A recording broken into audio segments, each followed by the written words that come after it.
Bismillahirrahmanirrahim. Assalamualaikum warahmatullahi taala wabarakatuh. Alhamdulillahirabbil wassalatu wassalamu ala asyrafil anbiya wal mursalin wa ala alihi wa sahbihi ajma'in. Rabbi shrah li sadri wa yassir li amri wahlul 'uqdatam min lisani yafqahu qawli.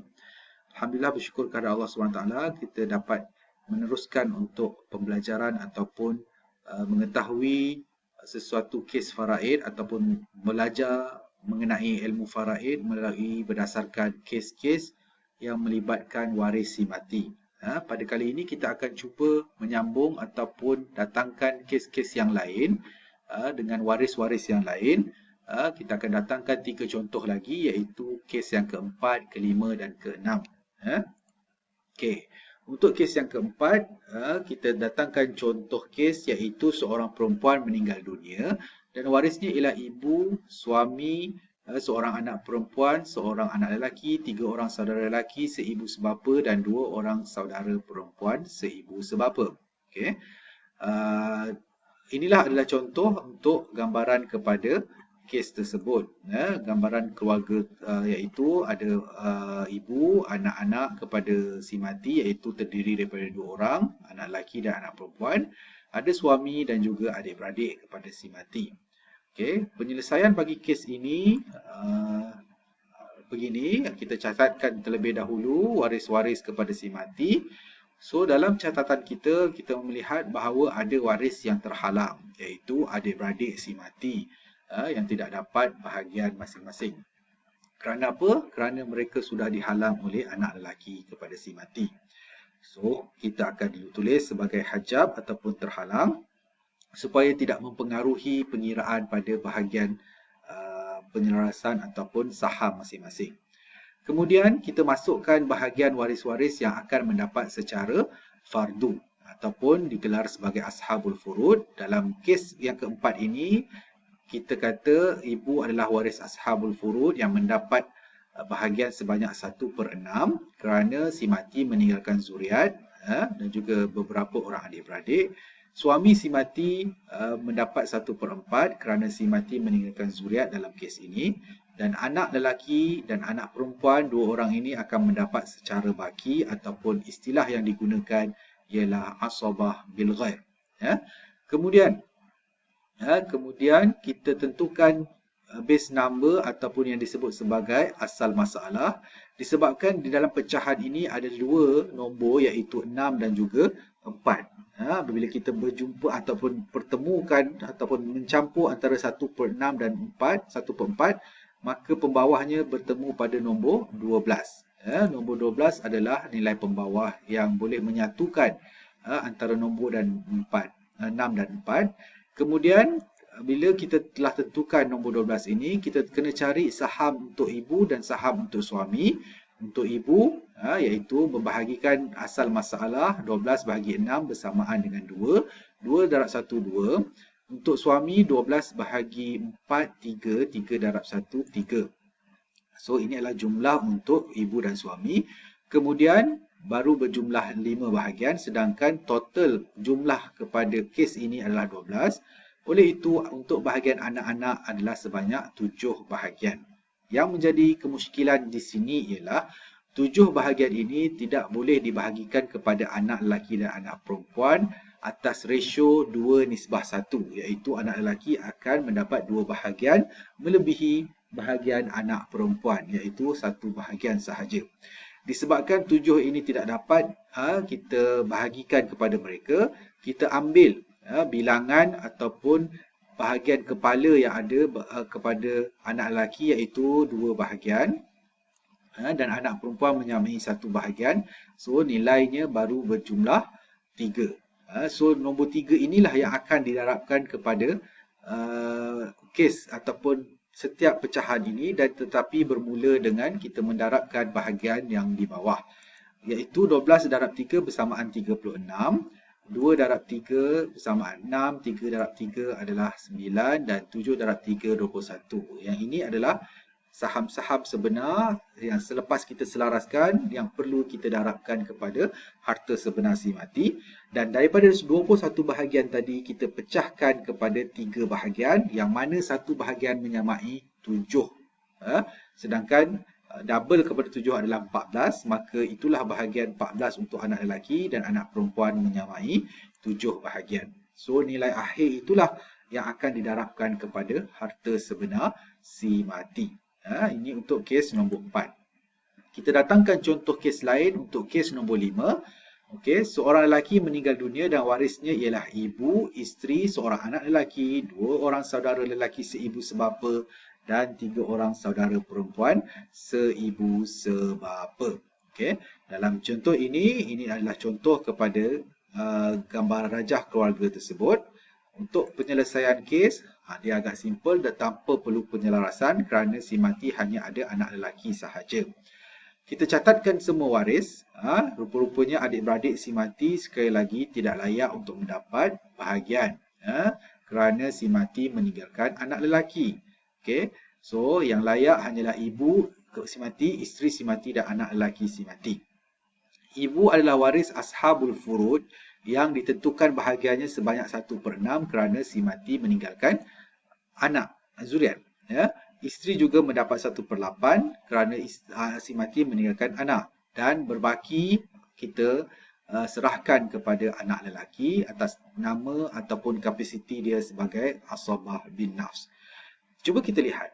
Antara nombor 6 dan nombor 8, dia boleh bertemu pada nombor 24 ataupun istilahnya gandaan sepunya terkecil ke antara sifir 6 dan sifir 8 adalah 24.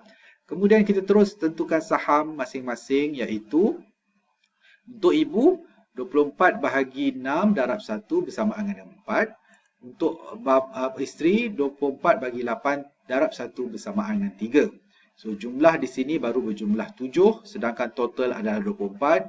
So maksudnya nilai baki dalam kes ini untuk anak lelaki ialah 24 tolak 7, maka itulah 17 bahagian. Maka itulah penyelesaian untuk kes yang kelima. Lebih mudah kerana baki itu tidak dikongsi antara anak lelaki dengan anak perempuan, iaitu dalam kes ini hanya anak lelaki sahaja. So pecahan akhir inilah yang akan kita darabkan kepada harta sebenar si mati. Kita datangkan kepada contoh yang terakhir iaitu seorang perempuan meninggal dunia dan warisnya ialah ibu, suami, seorang anak perempuan, 3 orang saudara lelaki seibu sebapa dan 2 orang saudara perempuan seibu sebapa. Maksudnya adik-beradik kandung. Si mati tinggalkan adik-beradik kandung. Ini adalah contoh kepada rajah keluarga kepada si mati. Disebabkan si mati hanya meninggalkan zuriat perempuan, maka dalam kes ini adik-beradik juga turut mendapat bahagian. Kita kena faham bila belajar ilmu faraid, apabila berubah sedikit waris, antara waris itu dia akan juga mempengaruhi bahagian masing-masing dan mempengaruhi berapa banyak yang mereka perolehi dalam faraid. Kita tengok satu persatu. Siapakah waris yang mendapat secara fardu ataupun secara portion tetap? Dalam kes ini, ibu mendapat 1/6. Suami kerana apa? Kerana si mati meninggalkan anak. Atau ada 2 faktor. Satu disebabkan zuriat. Satu lagi melibatkan si mati ada lebih daripada seorang adik-beradik. Suami si mati akan dapat 1/4 kerana si mati meninggalkan zuriat. Anak perempuan si mati disebabkan anaknya hanya seorang, maka layak untuk dapat 1/2. Di dalam surah An-Nisa ayat 11. Manakala baki-baki kepada harta si mati akan diagihkan kepada adik-beradik si mati atas kapasiti asabah bil ghair ataupun baki. So berapakah baki itu? Tidak dapat tidak, bila kita dapat pecahan-pecahan di atas ini perlu kita selesaikan terlebih dahulu baru kita nampak berapa baki terhadap kes tersebut. Okay? Dalam kes ini kita ada 1/6 untuk ibu. Kerana ada zuriat, suami 1/4 kerana si mati ada zuriat, anak perempuan 1/2. So antara 6, 4 dan 2, nombor-nombor ini boleh bertemu atas nombor 12. Ataupun sifir, gandaan sepunya antara nombor-nombor ini bertemu pada nombor 12. Maka 12 itulah yang dijadikan sebagai base number, asal masalah bagi kes tersebut. Okay. Kemudian, bagaimana kita nak tahu baki? Sekali lagi kita kata, setiap satu ini kita selesaikan dengan 12 dibahagikan kepada 6 darab 1 bersamaan 2. 12 bahagi 4 darab 1 bersamaan 3. 12 bagi 2 darab 1 bersamaan dengan 6. Cuba kita jumlahkan baru bernilai 6 campur 2, 8. 8 campur 3, 11. Sedangkan jumlah keseluruhan adalah 12. Ini bermakna ada berbaki satu bahagian. Sekali lagi, satu bahagian 1/12 ini adalah bahagian secara keseluruhan untuk adik-beradik si mati. Sedangkan adik-beradik si mati ada 5 orang. 5 orang itu pula yang lelaki perlu doublekan ataupun mempunyai 2 bahagian adik-beradik perempuan. Tidak dapat tidak kita kena tahu yang lelaki akan mewakili 2 bahagian. Lelaki yang kedua 2 bahagian, yang ketiga 2 bahagian, yang perempuan maintain 1. Berapakah jumlah di sini? 2, 4, 6, 8. So 8 bahagian itu perlu dapat dalam 1/12 ini. Untuk menyelesaikan kes tersebut, perlulah bahagian saham ini, nombor atas dan nombor bawah, dimulakan dengan nombor bawah untuk didarabkan dengan 8. Iaitu 12 darab 8, 96. Kalau di bawah darab 8, yang atas pun darab 8. 2 darab 8, 16. 3 darab 8, 24. Dan 6 darab 8, 48. Dan akhir sekali 1 darab 8, 8. That's why 8 ini bahagi darab 1 menyamai satu bahagian adik-beradik, dan untuk yang lelaki akan mewakili 2 bahagian. Untuk yakin lagi, kita campurkan 2, 2, 2, campur 1 akan dapat 8. Dan untuk yakin sekali lagi, kita campurkan bahagian saham yang telah didarabkan dengan 8, dia akan menghasilkan 96 sebagai nombor akhir. Sekali lagi, pecahan akhir itulah yang akan didarabkan dengan harta sebenar si mati. Begitulah ilmu faraid yang kita memperlihatkan uniknya pengiraan itu untuk kita tentukan setiap waris itu dapat bahagian mereka masing-masing. So kita rasa itu adalah 3 contoh lain, iaitu contoh kes keempat, kelima, keenam, dan bagaimana setiap waris dapat memperolehi bahagian masing-masing. Mudah-mudahan mendapat manfaat dalam pertemuan kali ini, iaitu kita melihat ataupun kita belajar ilmu faraid ini melalui kes dan cuba kita selesaikan secara setiap bahagian mereka. Untuk itu, wabillahi taufiq wa hidayah. Assalamualaikum warahmatullahi taala wabarakatuh.